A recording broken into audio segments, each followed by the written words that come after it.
TV조선 취재기자들이 전하는 뉴스의 중심, 보도본부 한나인, 저는 신효섭입니다.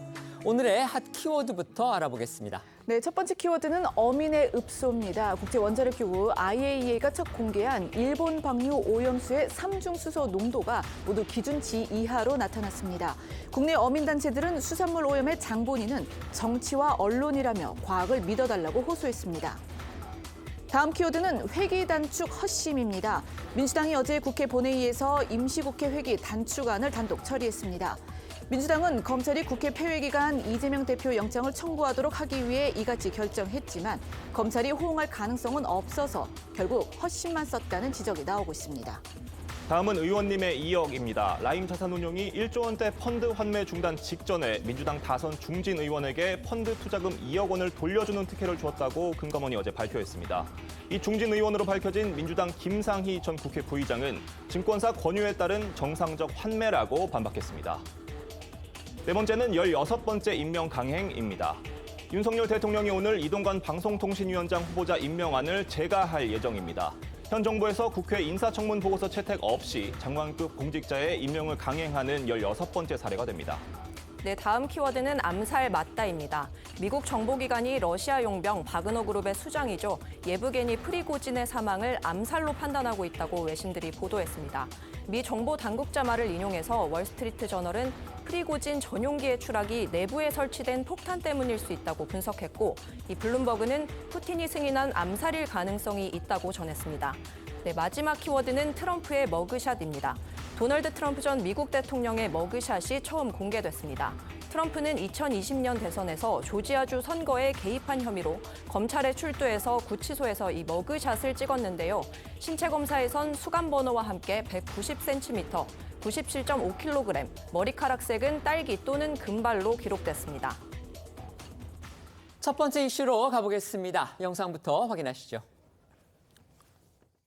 アルプス処理水移送設備移送許可キースイッチオンにします。オンにする了解。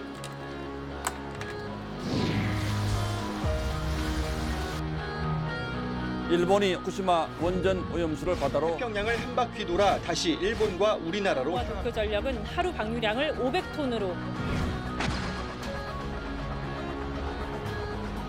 과학적 기준과 국제적 절차에 따라 처리되고 방류된다면 과도하게 걱정하실 필요는 없다는 것이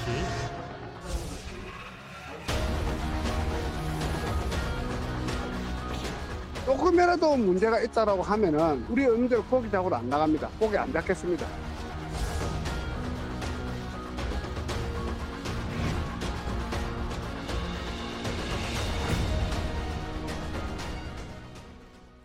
일본 정부가 후쿠시마 원전 오염수를 방류를 결정하고 실제 방류가 이루어진 지 오늘로 이틀째입니다.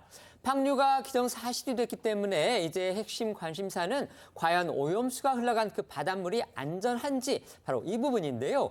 우리 정부하고 국제원자력기구 모두 이상이 없다 이런 결과 내놨습니다. 네, 일본은 30여 년에 걸쳐서 134만 톤을 방류하기로 했는데 어제는 이제 그 방류 개시 첫날이었고 또 오후에 시작한 만큼 방류량이 200톤이었습니다. 도쿄전력은 오늘부터 앞으로 16일 동안 하루에 460톤씩 모두 7,800톤을 방류를 하고 내년 3월까지 3만 1,200톤을 방류한다는 계획입니다. 우리 정부는 오늘 이 오염수 관련 일일 브리핑을 통해서 현재까지 이상 상황은 없다면서 이 점검 상황을 보고를 했는데요. 영상으로 보시겠습니다. 정부는 어제 오후 1시 방류가 시작된 이후 현재까지 방류가 당초 계획대로 안정적으로 진행되고 있으며 특별한 이상 상황은 없는 것으로 파악하고 있습니다.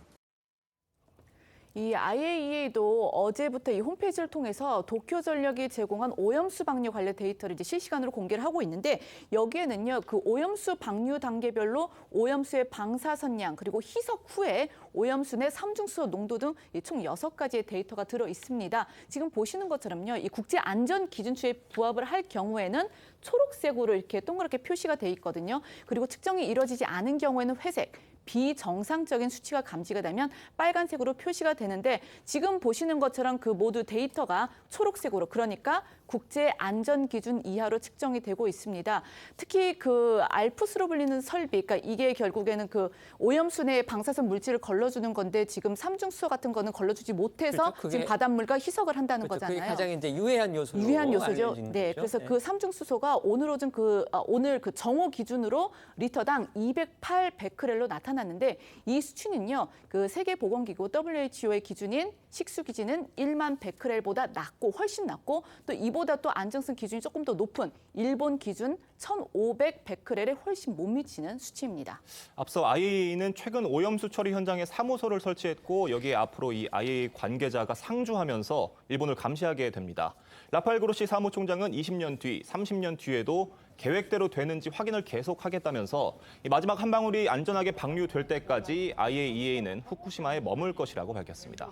국제원자력기구의 모니터링 활동이 이 안전 우려를 완전히 불식시키기에는 한계가 있다. 이런 지적 나오고 있습니다. 그러니까 국제기구만 믿고 있을 일이 아니다. 이런 얘기인데 우리 정부 차원의 모니터도 중요합니다. 그렇습니다. 따라서 우리 정부 역시 일본 측으로부터 방류와 관련된 데이터를 1시간마다 업데이트해서 전달받기로 했고요.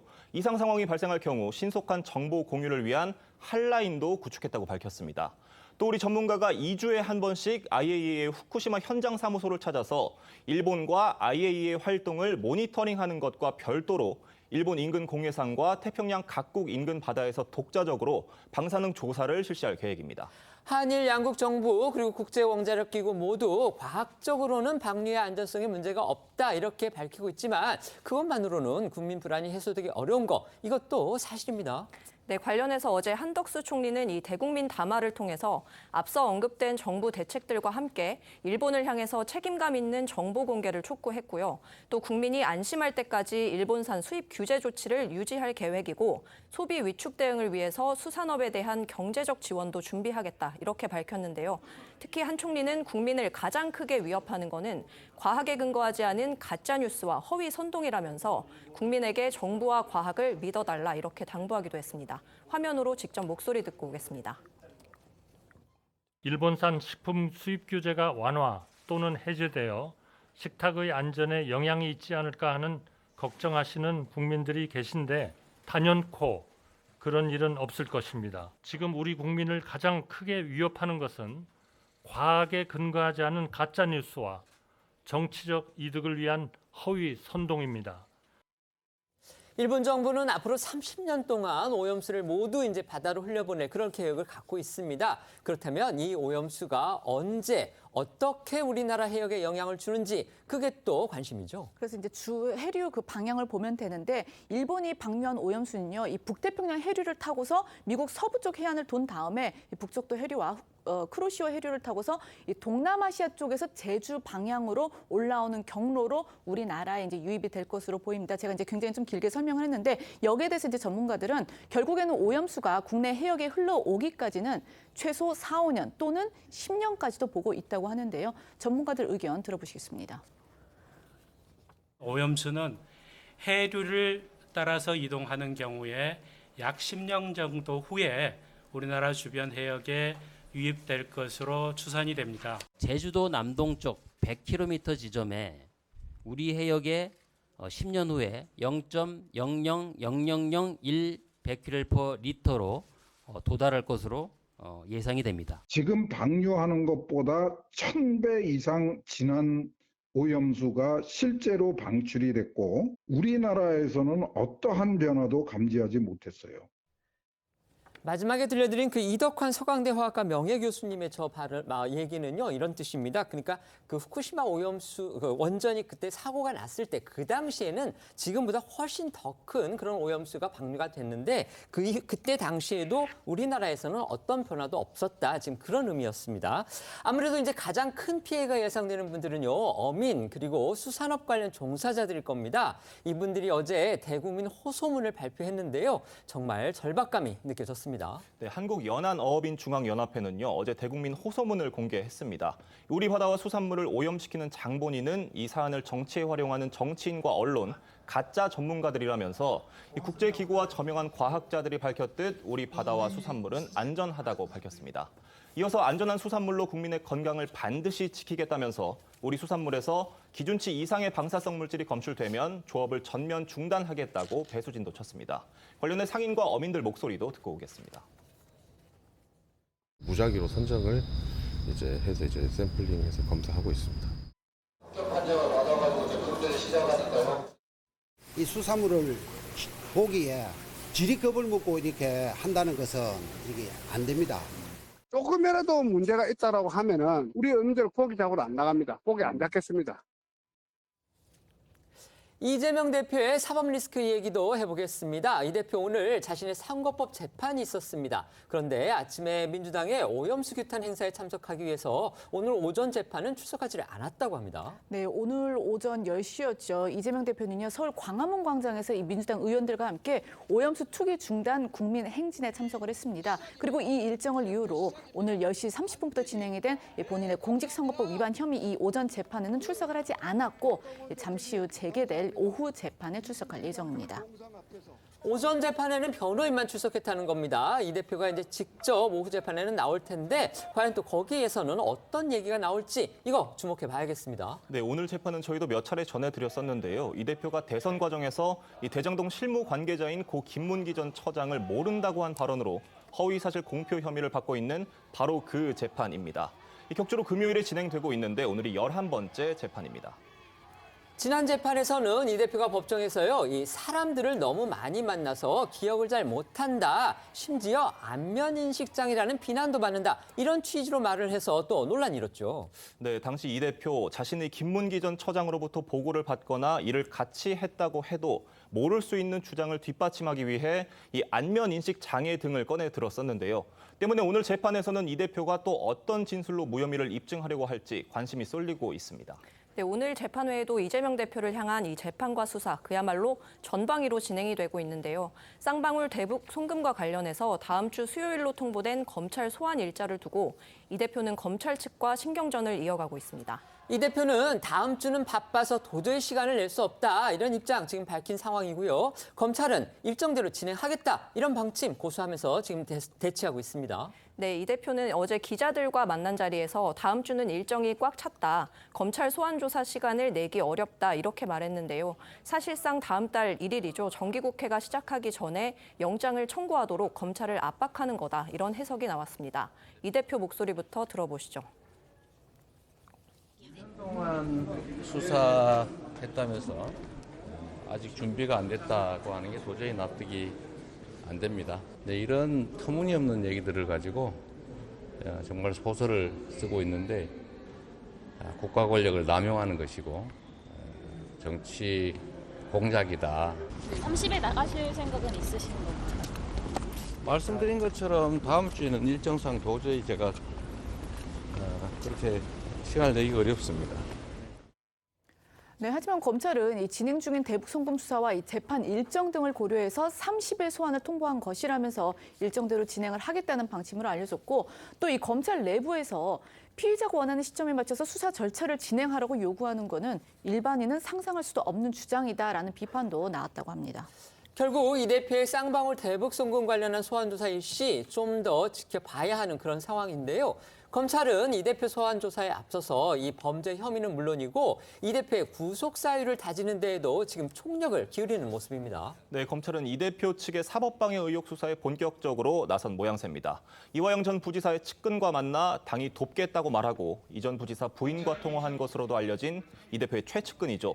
박찬대 최고위원에게 검찰이 참고인 신분으로 소환을 통보했다는 소식 어제 전해드렸었는데요.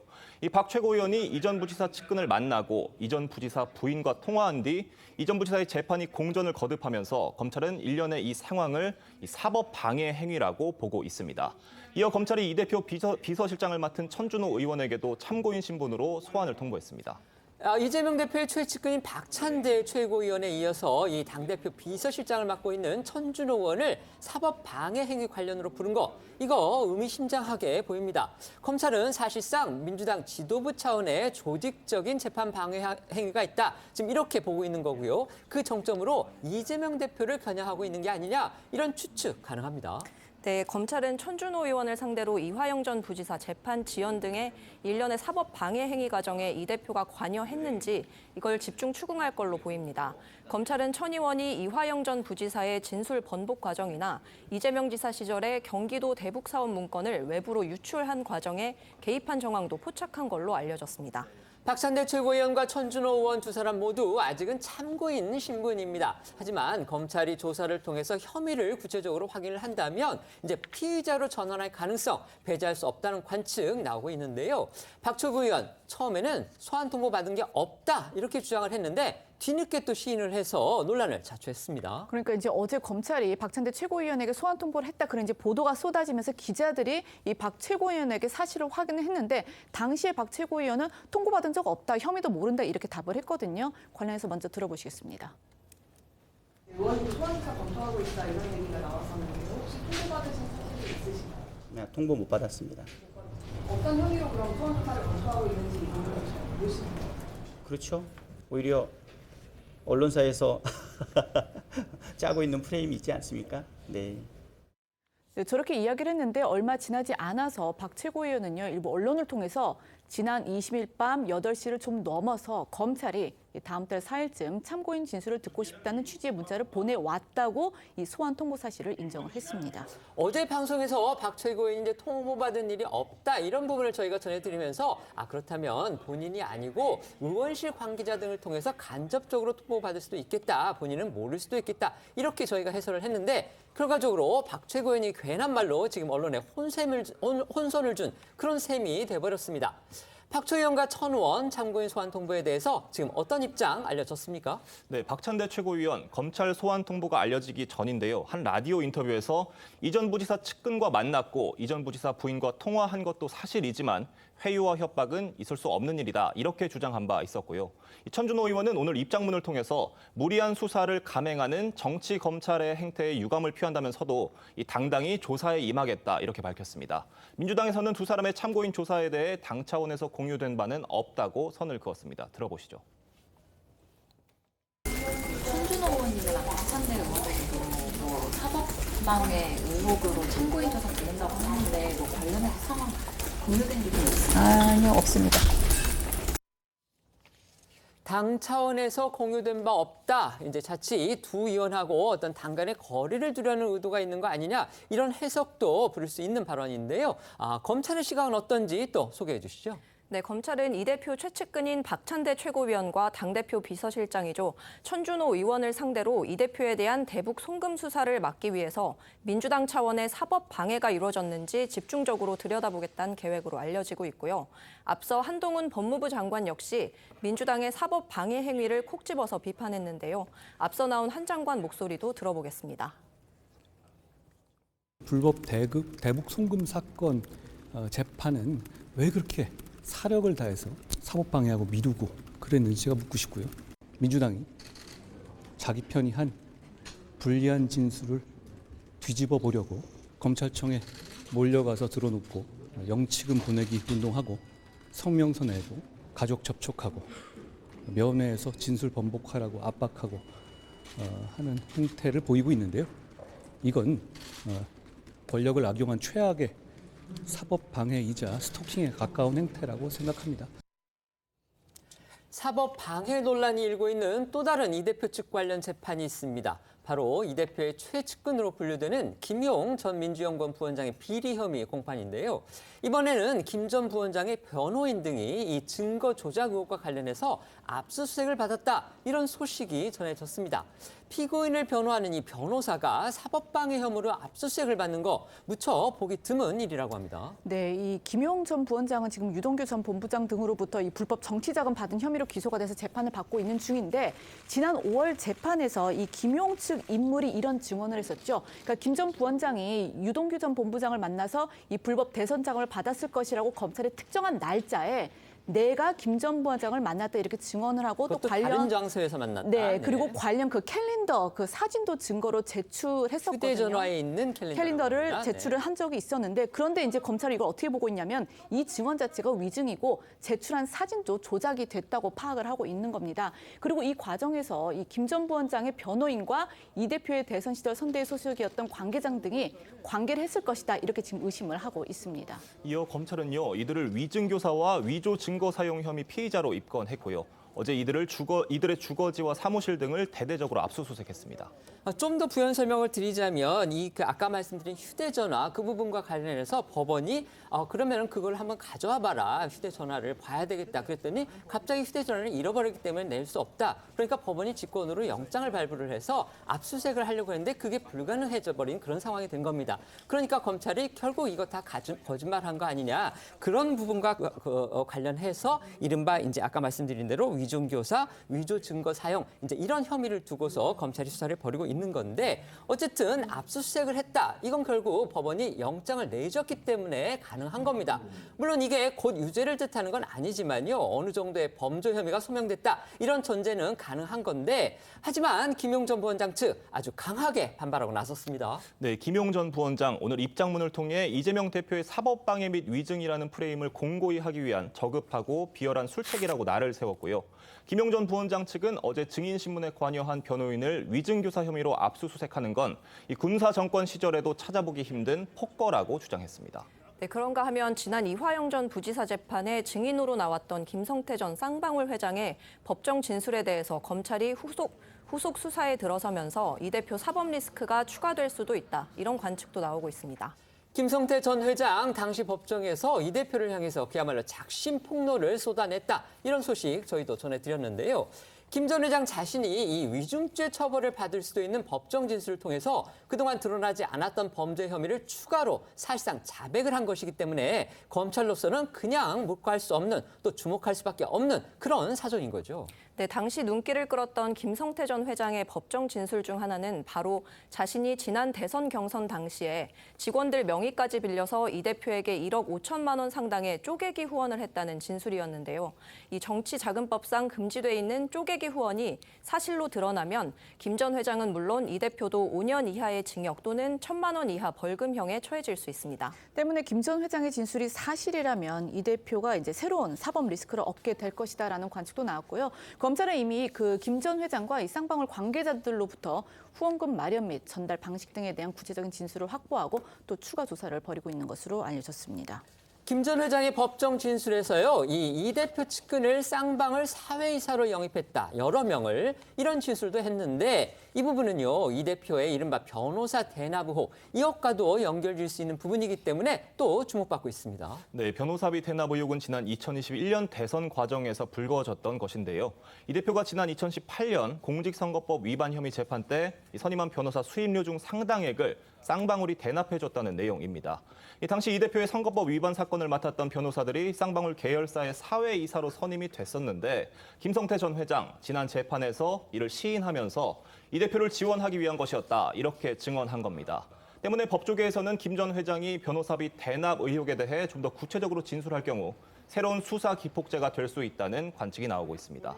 앞서 이 대표는 김성태 전 회장의 법정 진술에 대해 묻는 기자들의 질문에 대해서 침묵으로 일관하고 체포한 표결에만 목소리를 냈는데요. 영상으로 보시죠. 김성태가 대표님한테 방북비 대납 보고했다고 진술했는데 어떻게 보셨어요?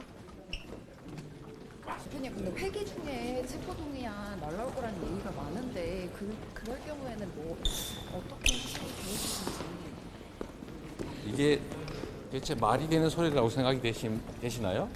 1억 5천만 원 후원해서 고맙다고도 하셨다는데 그런 사실 없으십니까? 수고하셨습니다. 지금 법정 실무 잘 아시는 우리 변호사님이 나와 계시기 때문에 먼저 이 부분부터 여쭤보겠습니다. 네. 지금 아까 저희가 소개해드린 대로 이제 김용 전 부원장 재판 과정에서 이 변호인이요. 지금 김용 전 부원장의 변호를 맡고 있는 변호인이 이른바 이제 위증교사나 이런 부분과 관련해서 압수수색을 당했습니다. 이제 변호인을 상대해서 검찰이 이렇게 영장을 받아서 압수수색에 나선 거 이거 자체가 우선 흔히 있는 일인지 하고 그다음에 어떻게 하면 대체 변호인이 위증교사를 했다는 혐의를 받고 그것이 또 유죄로까지 인정이 될 수 있는 건지 지금 현재 알려진 이런 사실만으로도 과연 그 변호사한테 그런 혐의를 둘만 하다고 객관적으로 평가를 하시는지 먼저 말씀해 주시죠. 일단 굉장히 이례적이죠. 일단 변호인이 재판 과정에서 피고인과 상의를 해서 어떤 그 유리한 증거를 제출할 수 있습니다. 피고인의 방어를 위한 것이고 피고인의 무죄 입증을 하기 위한 어떤 방법 중에 하나라고 전 보이지만은 지금 검찰에서 혐의를 두고 있는 부분은 아마 만들어서 아니면 진실하지 않거나 원래 있지 않은 사실에 대한 어떤 증거를 제출했다 법원에 제출한 거 아니냐. 그럼으로써 위증을 증인에게 시킨 거 아니냐라는 지금 그거를 변호사가 시켜서 그러니까 그런 상황을 만들었다 네. 이렇게 보는 그렇죠. 본다는 거죠. 그렇죠. 검찰이. 왜냐하면 네. 그 증인은 피고인 김용 피고인에게 유리한 증인이었거든요. 그러면 피고인 측에서 신청한 증인이라고 볼 수 있기 때문에 그러면 그 과정에 증언 과정에서 어떤 이러한 새로운 조작된 증거를 제시를 하거나 아니면 증언을 할 때 허위의 사실을 증언을 시켰다라고 지금 아마 혐의를 두고 수사를 하는 것 같은데 이제 이런 부분에 대해서는 수사를 해봐야 알겠지만은 흔치 않은 일이기도 하고 또 검찰이 또 이러한 변호인으로서는 뭐 적극적으로 하지는 않습니다. 보통 이제 뭐 암묵적으로 증인이 뭐 피고인에게 유리한 증언을 하는 경우에 그 부분에 대해서 그냥 그런가 보다 이렇게 하고 넘어가는 경우가 있지. 증인한테 가장 주의할 것은 증인에게 허위 사실을 증언해달라고 하는 것은 문제가 있거든요. 위증교사가 되는 그럼요. 거죠. 네. 그것은 명확하게 위증교사의 문제가 남기 때문에 이런 부분과 관련해가지고 이제 지금 증인으로 나왔던 부분에 대해서 이제 위증의 혐의, 그다음에 이제 그걸 시켰다라고 하는 변호인에 대해서 아마 수사를 통해서 진실이 가려지지 않을까 싶습니다. 네, 최고위원님한테는 이 부분 여쭤보겠습니다. 지금 김성태 전 회장이 지난번 재판에서 두 가지 중요한 법정 진술을 했습니다. 하나는 이제 이른바 이재명 대표에 대해서 대선 과정에서 자기 직원들을 동원을 해서 쪼개기 후원을 했다. 1억 5천만 원. 이제 그 부분. 그다음에 이재명 대표의 어떤 선거법 위반 사건을 변호했던 그런 변호사들 여러 명을 자기의 계열사의 사회이사로 했다. 근데 그게 이 대표를 지원하기 위해서 그렇게 했다. 지금 이렇게 얘기를 했기 때문에 지금 그 두 사건과 관련해서 검찰이 수사를 벌이고 있다. 또 수사를 할 수밖에 없을 것이다. 이런 관측이 나오고 있는 겁니다. 그런 가능성이 있다고 보십니까? 당연히 돈에 대한 흐름들이 확인이 됐기 때문에요. 예를 들어서 김성태 전 회장이 쪼개기 후원을 통해서 사람들에 대한 명의를 바탕으로 억대가 되는 후원금을 냈다면 그 사람들이 실질적으로 후원했던 모든 기록들이 나와 있을 것 아니겠습니까? 정치자금법상 명백한 위법이고요. 근데 이걸 김성태 전 회장이 그냥 스스로 내가 이재명 대표랑 친하게 지내야지라고 한 것이 아니라 이화영 부지사의 요청에 따라서 이루어졌다고 얘기를 하고 있거든요. 지금 이화영 부지사가 쌍방울 대북 송금 관련해서도 이재명 당시 지사에게 보고를 했다라고 하는 증언들이 계속 이어지고 있는 것 같은데 이화영 부지사가 재판에서 김성태 전 회장의 내용에 얼만큼 신빙성 있게 추가적인 내용들을 증언하는지 여부에 따라서 이재명 대표까지 그 내용들을 알았다면 정말 심각한 상황으로 이룰 수 있을 거다 생각되고 변호사비 대납 관련된 내용들도 마찬가지 상황 아닙니까? 그동안 이재명 대표는 쌍방울과의 인연에 대해서 메이 하나 사입은 것밖에 없다고 했지만 김성태 전 회장과 전화통화했던 사실부터 하나둘씩 수사를 들어가면 들어갈수록 많은 내용들이 나오고 있습니다. 결과적으로 시간의 조금 지남에 따라서 김성태 전 회장의 증언에 따른 수사 결과에 따른 새로운 진실이 나올 가능성 매우 높다고 생각합니다. 민주당은 그동안 검찰을 향해서 이런 비난을 해왔습니다. 처음에 변호사비 대납 의혹 따져보겠다고 하더니 대체 그건 어디로 가고 지금에 와서는 무슨 쌍방울 타고 또 뭐 다른 것만 꺼내서 이렇게 이 대표를 괴롭히느냐 이렇게 비판을 해왔는데 지금 제가 말씀을 드린 대로 김성태 전 회장이 지난 재판에서 이 변호사비 대납 의혹과 직접 연결될 수 있는 그런 중요한 증언을 했다. 이렇게 지금 분석들이 나오고 있는 거고 실제 검찰이 그 부분과 관련해서 수사에 나설 가능성도 지금 지적이 되고 있습니다. 어떻게 평가하십니까? 근데 이 부분이 지금까지 수사가 되지는 않았어요. 정확하게 제가 알기로도 이게 주안점도 이렇게 중점적으로 봤던 혐의점도 아니었었고, 그다음에 변호사비 대납이라는 것이 만약에 예를 들어서 그 사회이사로 채용한 사람들이 변호사가 아닌 경우에는 정말 문제가 될 수 있습니다. 변호사법 위반이라든지 뇌물이라든지 이런 게 될 수가 있지만은. 변호사 업무를 하는 사람들이에요, 대부분. 근데 거기 과정에서 쌍방울의 사회이사로 채용된 부분이 있기로서니 그 부분이 과연 뇌물죄가 될 것인가 아니면 제3자 뇌물죄가 될 것인가 어떤 이러한 부분에 있어서는 명확하지 않은 경계가 있거든요. 분명히 업무상의 어떤 경계가 불분명하기 때문에 이걸 가지고 예를 들어서 지금까지 이루어지고 있는 변호사비 대납과의 어떤 연결성을 짓기는 좀 힘들 것이라고 보고요. 그 과정에서 저는 뭐 불법성이 있으면 찾아내서 수사를 해야 되겠지만은 저는 이 부분 관련해서 이재명 대표가 뭐 어떤 사회이사를 부탁했다라든지 이런 게 있으면 문제가 되겠지만은 저는 그런 것은 없을 거라 생각합니다. 네. 이재명 대표의 사법 리스크가 고조가 되면서 민주당 내부의 움직임도 빨라지고 있습니다. 어제 정말 보기 드문 장면이 벌어졌는데요. 당초 이달 말까지로 예정했던 8월 임시국회 회기를 민주당이 단독으로 조기에 종료시켜버렸습니다. 비회기 중에 구속영장을 청구하라 이렇게 검찰에 압박하는 그런 의도로 해석이 됩니다. 네, 말씀하신 것처럼 민주당이 어제 국회 본회의에서 이 8월 임시의 회기를 오늘인 25일로 앞당겨서 조기 종료하는 안건을 단독 발의해서 통과를 시켰습니다. 물론 여당은 반발했지만은 이 의석 과반을 차지하고 있는 민주당 참석 의원 전원이 찬성을 해서 제적 251인의 찬성 158, 반대 91, 기권 2인으로 가결이 됐습니다. 따라서 오늘부터 이 정기 국회가 시작되는 9월 1일 전까지 엿새간 국회는 문을 닫게 됐습니다. 앞서 말씀하신 것처럼 어제 민주당이 8월 국회를 조기 종료시킨 건 이 체포동의안 표결을 하지 않아도 되는 비회기 기간에 이 대표에 대한 이 구속영장을 청구하라는 검찰 압박용이란 해석이 많습니다. 이 해석에 대해서 이의를 다는 사람이 별로 없는 듯합니다. 그렇기 때문에 이 민주당의 어제 회기 종료 강행은요, 이 헌정사상 유례가 없는 또 하나의 흑역사다 이런 비판 지금 여권에서 나오고 있는 겁니다. 네, 검찰이 이재명 대표에 대한 구속영장을 이달 안에 청구할 경우 이 체포동의안 표결이 필요 없고 이 대표는 자진해서 법원 출석을 결단하는 모양새를 취할 수 있기 때문에 여러모로 민주당으로서는 이 부담스러운 상황을 피할 수 있다는 계산을 했을 것으로 보입니다. 앞서 박광원 원내대표는 검찰이 회기 중에 이 대표에 대한 체포 동의안을 보내는 건 이 부결 시엔 방탄이란 공격을, 가결 시엔 당이 분열됐다는 정치적 타격을 주기 위한 것이라고 주장하기도 했습니다. 어제 본회의 상황 영상으로 보고 오겠습니다. 당대표 요구에 맞춰 체포 동의안 표결을 피하려는 꼼수이자 부결시키기 위한 명분 쌓기에 불과합니다. 또다시 의석수를 내세워 국회 회기를 입맛대로 재단하는 폭거를 강행한다면 국민들의 엄중한 심판을 면치 못할 것입니다.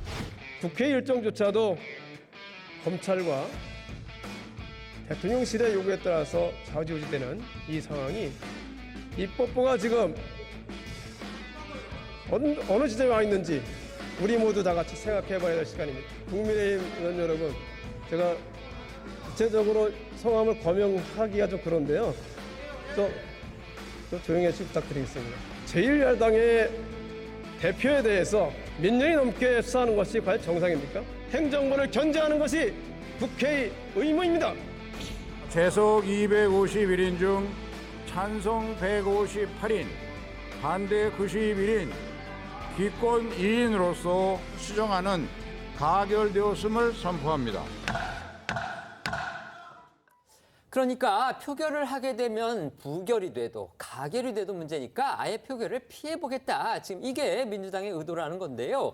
국민의힘에서는 이 대표 단 한 명의 방탄을 위해서 민주당 전체가 나섰다. 이렇게 비판하고 있습니다. 네, 국민의힘 이양수 원내수석 부대표는 어제 본회의 의사진행 발언에서 민주당이 당대표 요구에 맞춰 체포동의안 표결을 피하려는 꼼수와 이후에 체포동의안을 부결시키기 위한 명분 쌓기를 하고 있다고 비판했고요. 장동혁 원내대변인은 이 대표를 향해서 본인 한 명을 위해 공당을 망가뜨리고 국회 전체를 엉망으로 만들어버렸다 이렇게 지적했습니다. 또 이런 여당의 비판 목소리는 오늘 오전 회의에서도 이어졌는데요. 윤재옥 원내대표의 목소리 들어보겠습니다. 체포동의안 표결을 피하고자 회기 쪼개기를 강행한 것은 전대미문의 일입니다. 이번 건은 오직 한 사람의 정치적 이해관계를 관철하기 위해 국회의 활동 전체를 중단시켰다는 점에서 황당하기 이를 데 없습니다. 민주당의 자의적 회기 축소 폭거는 결국 친명계와 비명계의 갈등을 불러올 불체포 동의안 표결을 피하기 위한 것으로 자당의 당내 갈등을 봉합하기 위해 국회의 오랜 관행과 선례를 한순간에 파괴하는 반의회주의적 폭거입니다. 문제는 검찰이 민주당 의도대로 움직여주느냐 바로 이겁니다. 검찰이 민주당 요구대로 과연 비회기 중에 구속영장을 청구할 가능성 있습니까? 일단 이건 아직 불투명하지만 민주당이 결국은 이 대표 그 체포동의안의 국회 본회의 표결을 피할 수는 없을 것이다라는 예측이 많습니다. 왜냐하면은 이 대북송금 의혹을 이제 수사 중인 검찰이 지금 이 대표에게 오는 30일 날 출석을 하라 이제 그렇게 통보한 것을 고려해 보면은 당연히 이제 30일 날 출석을 하면 당연히 이제 구속영장을 청구한다면 9월 이후가 될 것이고, 근데 9월 1일부터는 또 정기 국회가 개시하잖아요. 그 말은 비회기를 둘 수 없다는 건데, 비회기를 둘 수 없다는 건 결국은 표결을 피할 수 없다는 그런 뜻이 됩니다.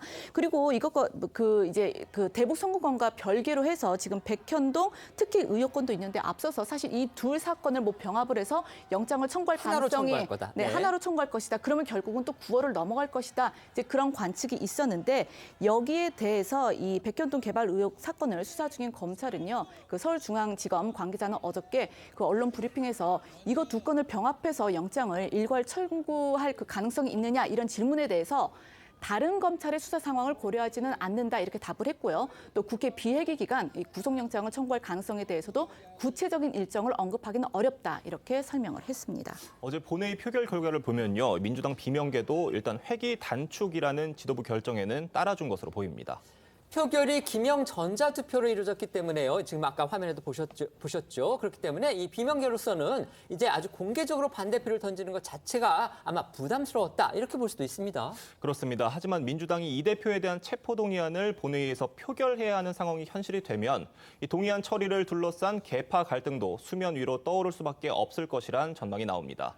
관련해 앞서 친명계 민영배 의원이 체포동의안 표결 거부를 제안한 것을 겨냥해서 비명계 조홍천 의원은 어제 수박 감별을 하려는 것이라고 비판했습니다. 두 사람의 목소리 듣고 오시죠. 투표를 거부하면 됩니다. 회의장에 들어갔다가 투표 시작하면 민주당 의원들은 일제히 빠져나오면 되는 겁니다. 그렇게 해서 한동훈의 저 간악한 짓을 반드시 저지해야겠죠? 예. 그러니까 노리는 건 뭐냐면은 의원들 민주당 의원들 다 일어나서 나와 퇴장해라고 하는데 거기 퇴장 안 하고 앉아 있는 의원들이 있으면 저것들은 수박이다. 그래서 수박 감별을 하는 거고. 네. 김영계 의원들이요, 어제는 또 따로 토론회를 열었다고 합니다. 그런데 그 자리에서 이 이재명 대표의 대안을 마련할 필요성이 있다 이런 언급도 나왔다고 합니다. 네, 비명계 의원 모임인 이 민주당의 길이 어제 오후 비공개 토론회를 가졌습니다.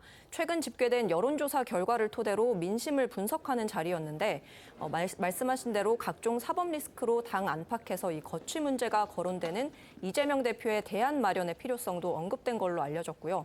또 회의 직후 기자들을 만난 김종민 의원은 내년 총선 전에 이 대표를 비롯한 지도부의 거취 문제가 중요한 쟁점이라면서 여론조사 분석 결과 많은 국민들이 민주당의 비호감과 불신을 갖는 대표적인 포인트는 이 내로남불이라고 밝혔는데요. 김 의원의 이야기 들어보겠습니다. 민주당이 극복해야 될 어떤 불신의 지점은 내로남불이다. 이게 지금 뭐 이재명 대표를 비롯한 지도부의 거취 문제도 중요한 쟁점이지만 어떻게 보면 그것보다 훨씬 더 중요한 근본적인 문제가 거기에 대한 대안이 필요하다. 뭐 지도부에서 목중공천하겠다. 아니면 퇴장하겠다. 뭐 이렇게 방침을 정한 거면 아마 우리 당내에서 큰 이제 논쟁이 벌어질 텐데 그 개별 의원 한두 분이 얘기한 거니까 그리고 그게 확산되거나 뭐 지도부에서 그렇게 따라갈 가능성은 별로 없다고 보는 것 같아요. 다. 이 대표의 옥중공천 문제는요, 최근에 친명계 좌장으로 불리는 정성호 의원이 라디오에 출연해서 이 대표가 구속돼도 물러날 필요는 없다, 꼭 그게 좋은 건 아니다 이런 식으로 주장을 해서 이제 다시 한번 이렇게 수면 위로 떠올랐던 그런 이슈였죠. 이런 상황에서 오늘요, 이 대표 자신이 이 사퇴서를 일축하면서 내 지지가 오히려 강화가 됐다 이렇게 주장을 해서 역시 예사롭지 않게 들렸습니다. 네, 이게 이제 TJB 대전 방송과의 인터뷰였는데 여기에서 그 사법 리스크 등으로 10월 사퇴설 전망이 나온다 이런 이제 질문에 대해서 이재명 대표가 전망이 아니라 기대일 것이다. 특히 여당이 바랄 것이다라고 답을 했습니다. 그러면서 자신이 전당대회에서 78%라는 이 역사에 없는 압도적 지지로 당대표가 됐고 지금도 그 지지는 유지를 넘어서 더 강화가 됐다 이렇게 주장을 했습니다. 또 이 내년 총선에 자신 있느냐라는 물음에 대해서는 선거에 임하는 정당이 이기자고 해서 이겨지는 게 아니다. 결국은 거대한 민심이 선택하고 결정하는 것이다라는 이런 원론적인 답을 내놨습니다. 관련해서 오늘 오전 이 대표의 목소리 들어보시겠습니다. 민주당의 길에서 지금 가장 추진해야 될 거는 내로남불이다 이렇게 얘기를 했거든요. 국가가 국민의 생명과 안전을 책임져야 하는데 이 책무를 제1에서 제1선에서 담당해야 될 대통령이 정말 이 국민적인 심각한 상황에서 아무 말씀도 안 하시는 것은 정말로 문제가 있다는 생각이 듭니다. 들으신 대로 이재명 대표가요, 이제 이런 얘기를 했습니다. 이제 대통령을 비판을 했지만 지금 총 녹취는 나오지 않았습니까? 그 자신의 지지가 지금 전당대회에서의 그 78% 지지, 그걸 넘어서서 더 강화되고 있다. 지금 이런 얘기를 대전 방송하고 인터뷰에서 했다고 합니다. 이게 지금 얼마 전에 나왔던 그 정성호 의원의 이른바 이제 옥중공천 가능성을 시사하는 걸로 해석이 됐던 그 발언과 겹쳐지면서 이거 이재명 대표도 뭔가 지금 그 부분과 관련해서 결심을 굳혀가고 있는 거 아니냐, 지금 이런 해석들이 나오고 있나 봅니다. 정말 그럴 가능성이 있다고 보십니까? 뭐 당 내에서는 여러 가지 상황에 대해서 지금 여러 그룹에서 얘기를 하고 있는 것 같습니다. 특히나 뭐 곧 이어질 뭐 검찰의 영장 청구라든지 이런 부분에 대해서 뭐 영장 청구가 없을 것이다, 있을 것이다라는 문제부터 해서 발부가 될 것인지 기각이 될 것인지의 결론에 따라서 당이 어떻게 가야 될지에 대한 지금 뭐 대안 마련도 지금 하고 있고, 그 부분과 관련해서 뭐 이재명 대표 측에서도 오히려 또 그런 대안을 지금 많이 마련하려고 하는 상황이고, 여러 가지 의견 중에 하나라고는 생각합니다. 당장 뭐 이재명 대표의 어떤 상황 자체가 변동이 되지 않은 상황에서 이런 논의가 수면 위로 올라오는 것은 오히려 당내 화합에 저는 해치는 일이라고 생각을 하고요. 지금 상황에서는 뭐 이재명 대표가 더욱더 그래서 당 지지를 더욱더 받느냐 안 받느냐 여부는 저는 각자 어떤 이재명 대표 측과 그다음에 이재명 대표 소위 비명이나 반명이라고 얘기하는 측에서는 좀 생각이 좀 다른 것 같고, 얘기하는 것도 좀 다르게 나오는 것 같거든요. 그런 면에서라면 저는 뭐 어찌 되었든 간에 이재명 대표가 당원들의 지지를 받아서 뽑힌 당 대표이고, 현재로서는 그런 부분에서 임기가 정해진 당 대표이기 때문에 뭐 특별한 사유가 없는 한은, 그다음에 거리가 된다거나 사고가 있지 않는 한은 지속적으로 당 대표로서 내년 총선까지 준비를 하는 것이 저는 원칙론적으로 가는 것이 맞다고 봅니다. 네. 이제 여당에 계시니까 지금 이재명 대표가 이 얘기했습니다. 10월 삽제설 전망이 나온다, 이런 질문에 전망이 아니라 기대이고 특히 여당이 바랄 것이다, 이런 얘기를 했습니다. 자, 여당이 바라고 있는 상황입니까? 지은 죄가 있다면 거기에 대한 사법적 판단이 이루어져야 되는 게 보편적인 일반 국민들의 생각일 거라고 봅니다. 근데 이재명 대표에 대한 플랜 B, 옥중 공천 등에 대한 언급이 나오게 되는 건 여기에 대한 민주당 내에 굉장히 좀 이상한 정도의 행동들이 이어졌기 때문이라고 보는데요. 그 대표적인 케이스가 혁신위원회가 마련했던 대의원제 폐지 같은 일입니다. 총선을 앞두고 전혀 무의미한 일들인데 이런 내용들을 했던 일들. 그리고 조금 전에 이재명 대표가 본인이 전당대회에서 당선됐을 때 압도적인 지지를 얘기했는데요. 민주당의 당원 구성들이 기하급수적으로 늘어나면서 전체적인 당원들의 표심이 이른바 친명계로 굳어졌다는 것 아닙니까? 만약에 본인이 구속영장 청구 이후로 실제 영장 심사를 통해서 구속이 되게 되더라도 그게 지금 있는 비명계로 넘어가는 것이 아니라 당원들의 총의 뜻에 따라서 다시금 친명계의 권력들이 이어질 수 있다라고 하는 내용들을 내비친 것이 아닌가 싶은데, 결과적으로 이재명 대표가 만약 구속되는 상황이 오게 되더라도 본인들이 갖고 있는 전체적인 기득권, 당원들의 뜻이라고 하는 명분을 바탕으로 놓지 않으려는 심산이라고 생각합니다. 네. 총선이 가까워질수록 이 대표의 사법 리스크를 둘러싼 그 민주당 내부의 갈등, 대립 커질 수밖에 없는 그런 양상인데요. 그런데 민주당한테 이런 상황에서 악재가 또 하나 늘어날 것 같다는 지금 느낌이 듭니다. 이번에는 이른바 라임 사태 불똥이 튄 겁니다. 민주당 소속으로 국회 부의장을 지낸 사선 중진 의원이 라임 환매 중단 사태 직전에 투자금 2억 원을 특혜 환매받았다는 의혹이 제기됐습니다. 기억하시겠지만 라임 사태는요, 지난 2019년 10월 펀드 환매 중단 사태로 4,500여 명에게 1조 6천억 원대의 피해를 입힌 사건입니다.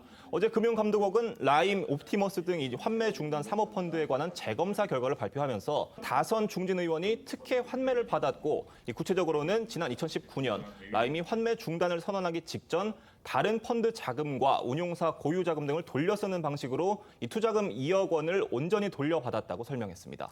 금감원은 이 공식 발표에서는 그 사람이 누구인지를 밝히지 않았습니다. 하지만 언론 보도를 통해서 이제 그 중진 의원이 김상희 민주당 의원이다, 이렇게 지목이 됐습니다. 하지만 김 의원 즉각 부인했습니다. 네, 김 의원은 어제 입장문을 통해서 거래증권사에 자산을 맡기고 수천만 원 상당의 손해를 봤을 뿐 특혜 환매를 한 바 없다 이렇게 주장했습니다. 또 해당 거래증권사가 투자한 모든 고객들에게 환매를 권유했고 자신을 포함한 모든 고객이 환매를 진행한 걸로 알고 있다 이런 설명도 덧붙였는데요. 하지만 김 의원의 이런 해명에도 정치권 일각에서는 라임 사태의 불길이 재점화하면서 민주당이 또다시 도덕성 타격을 받을 위기에 직면했다 이런 평가가 나오고 있습니다. 관련해서 오늘 민주당 입장도 들어보겠습니다. 김상희 의원은 특혜성 환매를 받은 바가 전혀 없습니다. 금융감독원이 말하는 특혜성 환매는 야당 중진 의원을 흠집내기 위한 저급한 끼워 맞추기에 불과합니다. 어쩌다가 금융감독원의 위상이 대통령 별동대 수준으로 추락한 것입니까? 금융감독원장은 이번 사건에 대해 빠른 시간 내 해명하기 바랍니다. 민주당 이제 저렇게 대변인까지 나서서 금감원을 비판하면서 의혹을 부인한 거고요. 지금 저희가 녹취를 들려드리는 홍성국 원내대변인은 이른바 라임과 관련해서 미래에셋증권인가요? 거기에 사장을 하는 분이기 때문에 아마 그 내용을 자신이 잘 안다고 그렇게 주장을 했나 봅니다. 그래서 민주당 의원 단톡방에서도 이거 전혀 사실이 아니다 이렇게 부인하는 그런 내용의 글을 올렸다고 하는 건데 하지만 국민의힘에서는요 반대로 이 문재인 정부 바로 그 부분을 겨냥을 했습니다. 네, 문재인 정부에서 봐주기 수사를 해서 이제야 실체가 드러났다 이런 비판인 건데요. 이철규 사무총장 이야기도 들어보겠습니다. 대장동 게이트의 몸통인 이재명 대표를 비롯해 전당대 돈봉투, 코인 게이트까지 전대미문의 범죄 사건에는 민주당의 이름이 빠지지 않고 등장하고 있습니다. 라임 사태는 문재인 정부에서 드러난 대규모 금융사기 범죄입니다. 4천여 명의 개인 투자자들이 피해를 본 사건입니다. 이 과정에서 민주당의 여러 인사들이 지목되어 왔음에도 노골적인 봐주기 수사로 무엇 하나 명료하게 밝혀진 바가 없었습니다. 아시다시피 지금 라임 사건 같은 경우는요. 지금 이철규 사무총장도 얘기를 했지만 이제 4천여 명의 개인 투자자 피해가 있었고요. 그다음에 그럼에도 불구하고 지난 정부에서 이른바 권력형 비리라는 야당의 비판이 있었음에도 불구하고 수사가 제대로 이루어지지 않았다. 문재인 검찰이 제대로 수사를 하지 않았다. 이제 그런 문제가 제기가 있었는데 지금 정권이 바뀌고 나서 이 검찰 출신의 금감원장이 들어서고 난 다음에 다시 검사를 해보니까 이렇게 이른바 특혜, 환매 특혜 의혹이 드러났고 그 대상 중에 한 명으로 지금 김상희 전 국회 부의장, 민주당 소속의 사선 중진 의원이 지금 이름이 드러난 겁니다. 물론 본인은 부인하고 있지만 민주당으로서는 또 다른 악질을 만났다 이렇게 볼 수밖에 없는 상황입니다. 어제 금감원의 발표 어떻게 들으셨습니까? 일단 아직까지 범죄 혐의가 확실하게 입증되었다라는 부분은 아니에요. 어저께 금감원에서 발표한 부분에 대해서도 이런 범죄 혐의가 명확한 것은 아니다라고 얘기를 하고 있어서요. 저는 김상희 의원에 대해서 이제 본인이 밝힌 입장문에서와 같이 환매 자체는 있었다는 얘기 같아요. 근데 그 과정에서 본인에게 특혜 환매가 있었느냐. 그러니까 사전에 미리 어떤 누군가 정보를 알려줘서 네. 그걸 환매를 먼저 받은 거 아니냐. 그래서 손해를 안 본 거 아니냐. 이런 것에 대해서는 그렇게 어렵지 않은 전 수사라고 봐요. 당시에 누가 담당했던 직원이 김상희 의원 측에게 어떤 것을 전달해줬는지 안 전달해줬는지에 대해서는 그것만 확인해보면 되는 부분이라서 저는 그 부분과 관련해서는 수사를 하면 될 거고요. 근데 저는 이 사건 우리도 벌써 뉴스로 접한 지가 한 3년 넘은 것 같은데 지금 윤석열 정부로 바뀐 지도 한 1년 반 됐습니다. 그동안에 뭘 밝혀내지도 못했다는 것은 저는 이해할 수가 없고요. 특히 지금 남부지검의 금조부가 부활한 지도 꽤 됐습니다. 특히나 이 옵티머스 라임 사건 이런 굵직굵직한 어떤 그 불특정 다수인을 상대로 한 어떤 금융 범죄 이거에 대해서는 지금 한동훈 장관도 그렇고 윤석열 대통령도 철저하게 수사를 하라고 했음에도 불구하고 지금까지도 드러난 게 없다는 것은 오히려 검찰이 자신들의 수사 무능을 드러낸 것은 아닌가라는 생각이 들어서 앞으로의 수사 내용도 한번 지켜봐야 되겠습니다만은 저는 섣부르게 금감원에서 발표한 것은 아닌가라는 생각도 듭니다.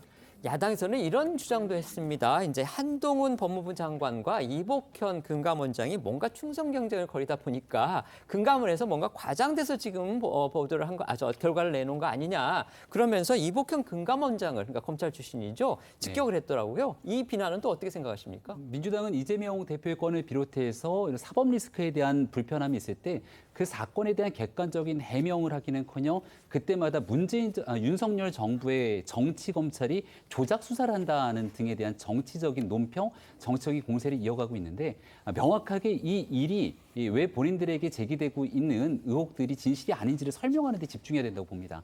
특히 라임 사태 같은 경우 옵티머스 펀드 사기도 마찬가지입니다만은 굉장히 많은 피해자가 존재하고 그 피해자가 있게 되는 실질적인 손실들을 생각해 보게 된다면 당시 집권 여당으로서의 책임 있는 정치인이 미리 사전에 환매를 받았다는 것만으로도 굉장히 국민적으로 용납이 잘 안 되는 사건이거든요. 김상희 부의장 같은 경우는 당시 그 사건을 다 지켜보고 있었을 텐데 내 돈은 일부 손해를 봤다고 하지만 다 되찾았지 않습니까? 그리고 라인 펀드 환매 중단 조치로 인해서 엄청나게 많은 국민들이 막 피토하는 그 목소리가 나왔을 때 김상희 부의장은 그 내용들을 지켜보면서 도대체 무슨 생각을 했던 겁니까? 여기에 대해 문재인 정부는 과연 어떤 노력을 했던 겁니까? 이런 물음들이 쏟아져 나올 수밖에 없기 때문에 엄정한 수사를 통해서 여기에 대한 문제가 없는지를 밝혀야 될 겁니다. 네. 어제 전해졌던 러시아 용병그룹 바그너의 수장 프리고진의 뜻밖의 죽음을 두고서요. 지금 각종 의혹이 난무하고 있다고 합니다. 영상 보고서 얘기 나눠보겠습니다.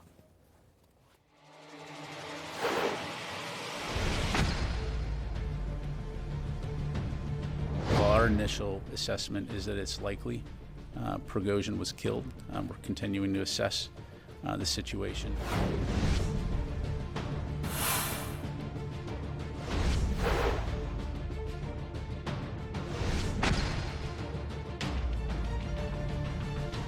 Пригожина я знал очень давно, с начала 90-х годов. Это был человек сложной судьбы, и ошибки у него были серьезные в жизни.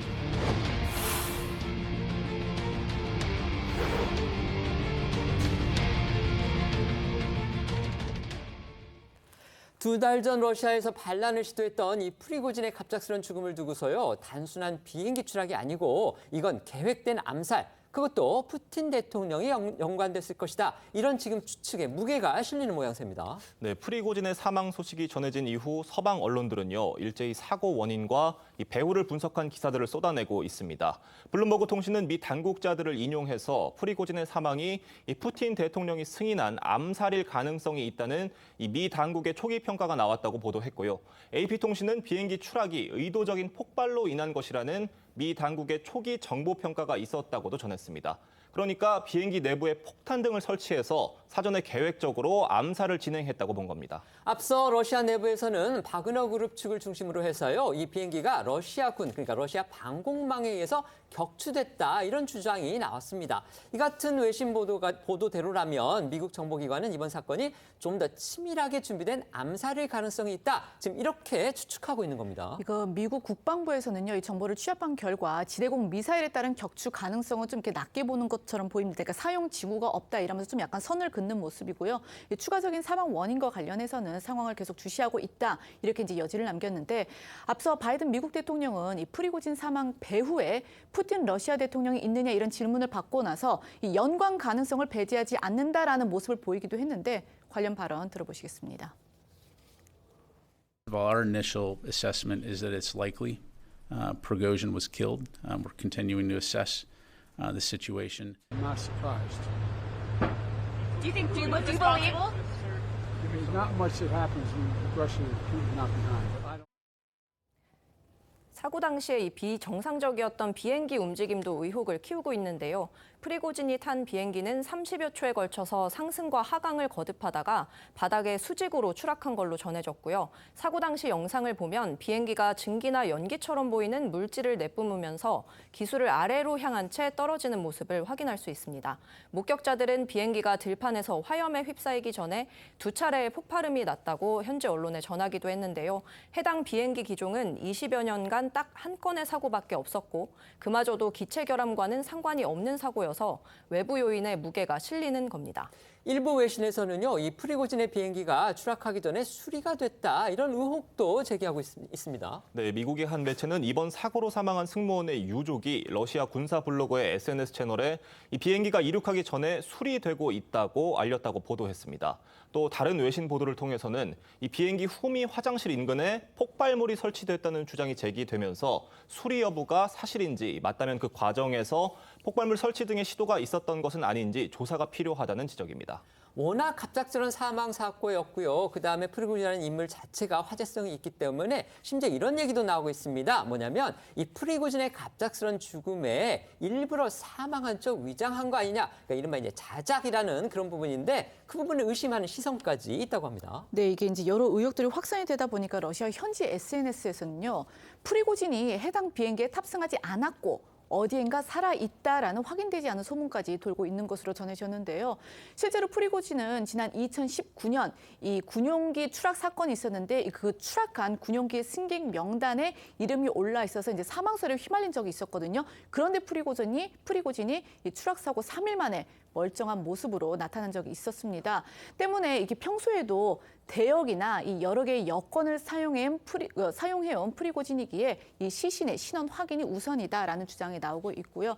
이 러시아 당국이 사고기에서 수습된 이 희생자들의 시신이 이 모스크바로 옮겨져서 유전자 검사에 들어간 만큼 조만간 시신의 신원이 확인되면 이런 의혹들은 해소될 것으로 보입니다. 앞서 전해드린 대로 이제 서방 언론들에 의해서 이른바 이제 보복살해 의심받고 있는 푸틴 대통령인데요. 푸틴이 프리고진의 죽음에 대해서 입을 열었다고 합니다. 네, 각종 추측성 보도들에도 별다른 대응 없이 침묵을 하고 있던 푸틴 대통령이 프리고진 유족을 향한 애도의 뜻을 전하면서 처음으로 입을 열었습니다. 푸틴 대통령은 프리고진이 유능한 사업가였지만 중대한 실수도 했다고 평가를 했고요. 자신이 아는 한 프리고진은 불과 어제 아프리카에서 돌아왔고 당국이 수사에 착수했다면서 암살 의혹을 의식한 듯한 설명도 덧붙였습니다. 관련 발언 좀 더 들어보시죠. Что касается этой авиационной катастрофы, то прежде всего хочу выразить слова искреннего соболезнования. Пригожина я знал очень давно, с начала 90-х годов. Это был человек сложной судьбы, и ошибки у него были серьезные в жизни. 암살 의혹이 나오는 상황에서 푸틴 대통령이 프리고진의 공헌을 애둘러 언급하며 애도 메시지를 낸 건 배후설을 부인하는 동시에 바그너 그룹의 조직적 저항을 차단하려는 의도라는 해석이 나옵니다. 실제로 푸틴은 바그너 그룹을 향해 우크라이나에서 나치와의 싸움에 있어 큰 공헌을 했고 잊지 않을 것이라고 말하기도 했습니다. 다만 푸틴 대통령이 이 프리고진 사망 수사를 직접 언급을 하긴 했지만 제대로 된 조사가 이루어질지는 의문이다라는 시선이 많은데요. 일각에서는 이 프리고진의 죽음을 둘러싼 의혹이 끝내 밝혀지지 않거나 기체 결함 등 단순 항공사고로 귀결될 가능성이 있다라는 분석도 나옵니다. 이 프리고진의 사망 소식에도 러시아 현지에서는 별다른 동요가 감지되지 않아서 이런 추측에 힘을 싣는 분위기인데 러시아 방송들도요, 이 프리고진의 사망 소식을 30초 남짓한 단신으로 처리한 것으로 전해졌습니다. 만약에 이번 프리고진의 사망의 배후에 이 푸틴이 있는 게 사실이라면 결국 이거는 일종의 공개 처형이나 다름없다 이런 말까지 나오고 있습니다. 네, 일각에서는 푸틴 대통령 배후설이 사실이라면 배신자의 최후를 보여주려고 전용기 추락이라는 사실상의 이 공개 처형 방식을 택했을 거란 해석이 나오는데요. 배신자뿐 아니라 잠재적 배신자에게 보내는 경고성 메시지도 함께 보여준 거란 겁니다. 또 배후설이 사실이라면 푸틴 대통령은 러시아 내에서 실추됐던 이 위상을 되찾고 자국 내 엘리트층을 다잡는 효과를 노렸을 거란 분석도 있는데요. 과거의 배신에 대해서 언급했던 푸틴 대통령의 발언도 듣고 오시죠. А что невозможно бросить? Предательство. От боевых товарищей, которые сражаются сейчас на фронте. Это удар в спину нашей стране и нашему народу. Кто готовил вооруженный мятеж, встал на путь шантажа и террористических методов, понесут неименуемое наказание. 아시다시피 이 바그너 그룹은 우크라이나 전쟁에서 러시아를 대신해서 아주 전면에 나섰죠. 그랬던 그 용병 그룹 바그너의 수장 프리고진, 그다음에 그 측근들이 모두 사망을 하면서 결국 바그너 그룹 자체가 지금 존폐 위기에 몰려 있다. 이런 관측들도 나오고 있죠. 네, 일단 영국 더 타임즈는요, 이번 사고로 프리고진을 비롯한 바그너 그룹 핵심 인사들이 사망한 만큼 이 바그너 그룹의 종말 신호가 될 것 같다고 봤습니다. 이 프리고진과 같은 카리스마와 정치적 네트워크를 갖춘 사람을 찾기 어렵다는 겁니다. 반면 바그너 그룹이 시리아와 말리, 리비아 등에서 광산 사업권을 받는 대가로 정권을 수호하며 러시아 외교 정책의 핵심 역할을 해온 만큼 이 바그너 그룹이 새로운 지도부 아래에서 러시아의 이익을 지키는 도구로 쓰일 가능성이 높다는 전문가 분석도 있었는데요. 이 폴란드는 프리고진의 사망 이후 바그너 그룹이 푸틴 대통령의 직접 통제 아래 놓이게 되고 이는 더 큰 위험이 될 것이라고 내다봤습니다. 바그너 그룹 자체는요, 돈이 또 많은 것으로 알려져 있습니다. 연간 벌어들이는 수익이 엄청나다고 하는데 결국 그것만 봐도 이 푸틴 대통령이 바그너 그룹을 쉽게 버리진 못할 거다. 이런 전망도 나오고 있습니다. 이 바그너 그룹이 2014년에 창설이 됐거든요. 그리고 이제 지난 9년 동안 우크라이나와 중동, 아프리카 등에서 활동을 했는데 이게 이제 단순 민간 군사 기업이 아닌 게 바그너 그룹은요, 연간 2억 9천만 달러, 이게 우리 돈으로 약 3억 8천억에 달하는데 그에 달하는 금을 채굴할 수 있는 중앙 아프리카 공화국 내 최대 금강 소유권도 가지고 있다고 하고요. 또 해외 용병 사업으로 벌어들인 수입만 연간 수천억 원에 달하는 것으로 추정이 되기 때문에 결국 외교는 물론 이 경제적 이점 등을 두루 고려를 했을 때 바그너 그룹은 푸틴 대통령에게는 이용 가치가 큰 조직이다라는 이야기가 나오고 있습니다. 프리고진의 사망을 두고서 러시아 푸틴 대통령의 보복이 아니냐 이런 추측들이 나오고 있습니다. 특히 이제 서방 언론, 이제 미국의 언론들이 미국 정보기관의 그런 어떤 초기 정보 판단을 근거로 해서 그런 보도를 내놓고 있고 아까 보셨다시피 미국 국방부 대변인도 결국 비행기가 자연스럽게 추락될 가능성 이거는 없어 보인다. 그다음에 러시아 군에 의해서 추격될 가능성 이런 것도 적어 보인다. 이렇게 지금 얘기를 하고 있습니다. 자, 푸틴의 저런 저희가 이제 너무 기정사실화하는 건 좀 그렇습니다만 저런 보도 어떻게 보십니까? 네, 결국 국제사회의 고립을 자초할 수밖에 없는 상황에 놓일 거라고 생각하고요. 과거에 이 북한의 김정남에 대한 암살이 이뤄졌던 여러 가지 상황들을 보면서 북한, 중국, 러시아 등에 대한 현재 국제사회에서의 이미지 이런 부분들이 자유와 인권, 법치와 점점 더 거리가 멀어져가는 모습들을 정확하게 목도하고 있는 현실이 아닌가 생각이 됩니다. 결과적으로 이 프리고진이 그동안 저질렀던 여러 만행들에 대한 내용들도 있겠습니다만은 푸틴 대통령이 저지르고 있는 지금 현재 우크라이나 전쟁 속에서의 이 정당성, 명분 이런 일들이 점점 더 고립될 수밖에 없는 상황일 것이고 러시아 내에서의 있는 위기 상황들, 국내 정치 혼란까지도 여실히 보여주게 되는 전체적인 대목이라고 봅니다. 네. 일단 프리고진의 사망에 대해서 개입이 됐을 확률은 굉장히 높다라고 저는 보고요. 푸틴 대통령이 어떤 국내에서 자국 내에서 가지고 있는 철권 정치는 더욱더 강화가 될 것이라고 봅니다. 다만 국제적으로 특히 우리나라의 어떻게 관계가 있는 부분은 이제 우크라이나 전쟁이 과연 어떻게 될 것인가. 이 바그너 그룹이 그러면 현존한 상태에서 계속 우크라이나 전쟁에 참전을 할 것인가 아니면 빠질 것인가 이런 부분에 대해서 우크라이나 전쟁이 조속한 종결이 됐으면 좋겠다라는 생각을 합니다만은 지금 국제적으로 봤을 때는 우크라이나 전쟁이 빨리 겨울 전에는 종료가 되면 겨울에 또 유럽에 대한 에너지 위기라든지 이런 부분들이 좀 소멸될 수 있을 것 같아서 그런 부분에서라면 국제적인 안정을 위해서라도 이번 사태가 어떤 우크라이나 전쟁을 조기 종료하는 어떤 수순이 됐으면 좋겠다는 개인적인 희망을 해봅니다. 그 조기 종료가 러시아에 유리한 쪽으로 가는 거 그거는 정의가 아니라는 생각은 듭니다. 네. 지금부터는 어쩌다 이런 일이로 이어가겠습니다.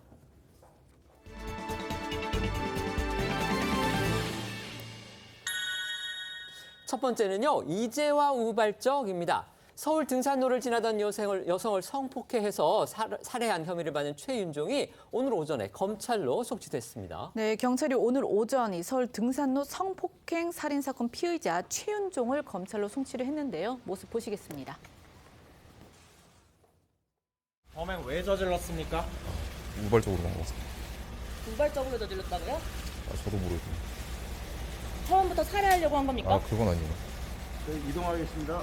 피해자 결국 사망했는데 네. 하실 말씀 없으십니까? 정말 죄송하게 생각합니다. 언제부터 범행 계획했습니까? 그건 잘 모르겠어요. 우발적인 범행이었다. 지금 범인이 이렇게 주장을 하고 있네요. 네, 그러니까 모습 보고 오신 것처럼 최윤종은 지금 경찰서로 나서면서 우발적 범행이었고 피해자를 살해할 생각은 없었다 이렇게 주장을 했는데요. 최윤종은 앞서서 그 경찰 조사에서도요. 성폭행하고 싶어서 범행을 저질렀다 이렇게 진술을 하면서도 고의로 피해자를 살해한 건 아니다 이렇게 주장을 했었는데요. 하지만 경찰은 최윤종이 적어도 이 미필적 고의에 의해서 그러니까 발생 가능성을 알았다는 거죠. 살인을 저질렀다고 보고 강간 살인 혐의를 적용해서 검찰에 송치를 했습니다. 경찰이 그렇게 본 이유가 또 있을 겁니다. 네, 바로 경찰이 보강 수사를 통해서 피해자의 목을 졸랐다는 최윤종의 진술을 확보했기 때문입니다. 이 최 씨의 진술은 경부 압박 질식에 의한 저산소성 뇌손상을 직접 사인으로 제시한 이 국과수 부검 1차 소견과 일치했던 겁니다. 이에 경찰은 1차 부검 결과와 피해자 목을 졸랐다는 최윤종 진술 등을 종합하면 숨질 수 있다는 것을 충분히 알았을 거라고 보고 있고요. 또 휴대전화와 PC로 이 범행 도구인 너클부터 성폭행과 살인 관련 기사 등을 찾아보는 등 사전에 범행을 계획한 정황도 포착됐다고 합니다. 그렇다면 최윤종이 오늘 이제 검찰에 송치되면서 우발적이었다 이렇게 주장을 한 거는 아무래도 이 살인죄, 그러니까 형량이 더 무거운 그 살인죄를 피하려는 그런 의도로밖에 보이지가 않습니다. 앞서 신림역 인근의 흉기 난동범인 그 조선 역시도요 우발적 범행을 주장하고 있다고 합니다. 네, 조선은 무작위로 흉기를 휘둘러서 20대 남성을 살해하고 다른 3명의 남성을 살해하려다가 미수에 그친 혐의로 재판에 넘겨졌죠. 근데 조선은 앞서 조사에서는 남들도 불행하게 만들고 싶어서 범행했다 이런 취지로 진술을 했지만 지난 23일 열린 공판에서는 피해자들을 살해할 의도는 없었다고 말을 바꿔서 주장했다고 합니다. 또래 남성에 대한 열등감과 분노를 품었다는 검찰 주장에 대해서도 그런 사실이 없다 이렇게 반박하면서 피해 망상을 겪었던 걸로 보인다. 이렇게 범행 동기를 설명하고 있는 걸로 전해집니다. 그러니까 조선 내 변호인, 그러니까 조선 측에서 그렇게 얘기를 했다는 거고요. 이 흉기 난동으로 사람을 살해해놓고서 형량을 낮춰보기 위해서 이 전략을 펼치는 그런 걸로 보입니다. 이런 가운데서 이 최윤종에 대한 새로운 사실이 또 밝혀졌는데요. 과거 군의 복무 시절에 이 총기를 들고서 탈영까지 한 그런 사실이 드러났습니다. 네, 2014년 말 육군에 입대한 최윤종은요, 2달 만인 2015년 2월에 이등병 신분으로 이 혹한기 훈련 중에 소총을 들고 무단 이탈했던 것으로 알려졌습니다. 그리고 당시 최윤종의 이 탈영이 계획적이었다는 정황도 나타났는데 입대 후에 10만 원 정도 현금을 조금씩 모았는데 이거는 탈영 후 사복을 사 입으려고 했던 것이고 실제로 최윤종은 이 의류 매장에서 군복을 입었고 그걸 이제 수상하게 여긴 옷가게 주인의 신고로 탈영 2시간 만에 경찰에 붙잡혔습니다. 최윤종은 당시 이 군대 체질이 아닌 것 같다면서 탈영 이유를 전하기도 했습니다. 이런 가운데 검찰은 오늘 송치된 최윤종을 수사할 전담 수사팀을 구성했다고 밝혔습니다. 검찰은 철저하게 보완 수사를 해서 범행 전모를 명확히 규명하고 피의자가 죄에 상응하는 처벌을 받도록 최선을 다하는 한편 유족 입장을 경청해 피해자 지원에도 만전을 다하겠다고 밝혔습니다. 최윤종은 이제 검찰로 넘겨져서 궁극적으로 법의 심판을 받겠죠. 그런데요, 최근에 이 인터넷에 살인을 예고하는 글들이 정말 우후죽순 올라오고 있어서 불안감을 조성하고 있습니다. 결국 정부가 칼을 빼들었습니다. 네, 살인 예고글 작성자에게 형사처벌과 별도로 민사상 손해배상 책임도 묻기로 한 겁니다. 이 같은 방침은 살인 예고글이 국민 불안감을 조성하고 대규모 경찰 병력이 투입되는 등 경제적 낭비가 생긴다는 판단에 따른 건데요. 법무부는 불특정 다수에 대한 무차별적 범죄 예고, 그러니까 지금 이 문제가 되고 있는 살인 예고글 같은 거죠. 이런 행위를 처벌하기 위한 공중협박죄를 신설하는 등 형법 개정안도 추진하고 있다고 밝혔습니다. 관련해서 유행처럼 번지는 살인 예고글에 대해서 허세의 대가는 감옥이라고 경고했던 한동훈 법무부 장관의 목소리도 다시 듣고 오시죠. 보통 같은 경우는 이런 거 그냥 훈방이고 넘어갔겠지만 최근에 검경이 여기에 대해서는 반드시 메시지를 줘야 된다고 해서 미성년자라고 하더라도 상당수를 구속하고 있습니다. 이 사람들이 상당수는 허세거든요. 근데 허세가 조금씩 허용 한도가 높아지는 단계라서 저희는 초장에 지금 굉장히 강력하게 잡아야 된다라고 생각합니다. 그 허세의 대가가 감옥 가는 길이 될 겁니다. 살인 예고라든가 이런 식 공중 협박의 문제에 대해서는 그 부분을 저희가 적극적으로 검토하고 이미 준비하고 있다는 말씀을 드립니다. 두 번째는요, 트럭 삼킨 싱크홀입니다. 이거 어떤 내용입니까? 네, 경기도 파주의 한 공장 주차장에서 갑자기 땅꺼짐이 발생하는 아찔한 사고가 일어났는데요. 이 때문에 당시 주차돼 있던 1톤짜리 트럭이 그대로 구멍에 빠져버렸습니다. 화면을 보시면요, 정말 마치 이 폭격이라도 맞은 듯 아스팔트 바닥에 커다란 구멍이 뚫렸고 그 안에 트럭 한 대가 고꾸라져 있고 주변에는 웅덩이처럼 흙탕물이 가득 차오른 모습입니다. 사진으로만 봐도 정말 땅꺼짐이 상당히 심각한 그런 상태로 보이는데 인명피해는 없었습니까? 네, 보시는 것처럼 폭 10m, 깊이는 4m가 넘는 대형 싱크홀이었지만 다행히 트럭엔 사람이 타고 있지 않아서 인명피해는 없었다고 합니다. 지나가던 행인이 싱크홀에 트럭이 빠져 있는 것을 보고 119에 신고한 것으로 알려졌고요. 신고를 받고 출동한 파주소방서와 파주시는 추가 사고 예방을 위해 통제선을 설치했다고 합니다. 저렇게 큰 싱크홀이 생긴 원인, 그건 또 뭐였습니까? 네, 아직까지 정확한 땅꺼짐 원인에 대해서 나온 거는 없지만 이 땅꺼짐이 발생한 장소 인근에서는 수도권 제2외곽순환고속도로 김포 파주 209 터널 공사가 진행 중인 것으로 알려졌습니다. 이 공사의 영향인지 아니면 다른 숨은 요인이 있는지 정확한 사고 원인 조사가 이루어져야 할 것으로 보이는데 파주시는 일단 차량을 견인한 뒤에 땅꺼짐 원인 파악에 나서겠다는 계획입니다. 세 번째는요, 전 세계 딱 4마리입니다. 아주 귀여운 흰색 동물이 보입니다. 흰색의 동물이 보입니다. 모습이 그런데 좀 특이합니다. 네, 이게 이제 강아지인지 고양이인지 정말 저 알쏭달쏭한 하얀 동물, 놀랍게도 퓨마입니다. 이 니카라과의 한 동물원에서 귀여운 그 하얀 퓨마가 태어나서 화제가 되고 있는 건데요. 보통 퓨마는 갈색 털에 점박이 무늬가 있잖아요. 그렇죠. 근데 그런 이제 퓨마들과 달리 이 하얀 퓨마는요, 코에만 살짝 핑크빛이 돌고 몸 전체는 저렇게 하얀 털로 뒤덮인 게 특징입니다. 이 새끼 퓨마가 이렇게 하얀 이유는요, 선천적으로 멜라닌 색소가 결핍된 희귀 알비노 퓨마이기 때문입니다. 이 알비노 퓨마가 얼마나 귀한가 하면요, 전 세계에서 확인된 알비노 퓨마가 지금 이 새끼 퓨마를 포함해서 단 4마리뿐이라고 합니다. 동물원 측에 따르면 이 알비노 퓨마와 다른 2마리 새끼들은 태어난 지 30일이 넘었지만 아직 어미 퓨마가 외부 자극과 냄새에 민감해서 이 사람이 다가갈 경우 자칫 새끼를 공격할 우려가 있어 수의사들도 접촉을 안 하고 있다고 합니다.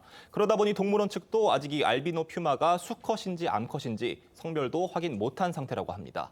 대신 퓨마 가족이 건강과 안정을 유지할 수 있도록 24시간 모니터링 중이고 새끼 퓨마들이 2개월쯤에 접어들 때면 이 수의사를 투입해서 돌볼 예정이라고 합니다. 예로부터 이렇게 희귀한 동물이 태어나면요, 흔히 이제 상서로운 기운이 돈다 이러면서 반겨왔는데, 그런데 이 미국에서도요, 이 하얀 퓨마만큼이나 아주 특이한 동물이 또 있는 것으로 알려졌습니다. 네, 미국 테네시주의 한 동물원에 아주 특별한 기린이 태어났다고 합니다. 이 보통 기린이라고 하면은 긴 목을 가진 생김새에 온몸에 이 점박이 무늬가 있는 게 특징이잖아요. 근데 이번에 점박이 무늬가 없는 민무늬 기린이 태어난 겁니다.